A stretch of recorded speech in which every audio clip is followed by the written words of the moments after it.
আপনাদের একটা কথা বলি, মার্কেটে মায়েদের স্যান্ডেল ফুটপাতে কিনতে পাওয়া যায় না,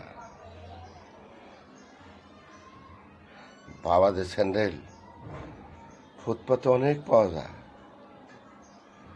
বর্তমান ছেলেদেরকে বলতেছি,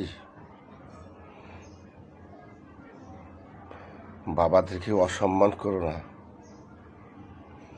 বাবারা সবসময় তোমাদের পাশে আছে, থাকবো।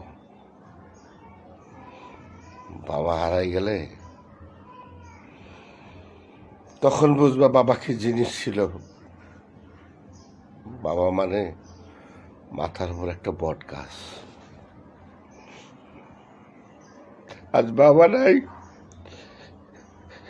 তাই বুঝি বাবার কি কষ্ট। বাবা তুমি ভালো থেকো।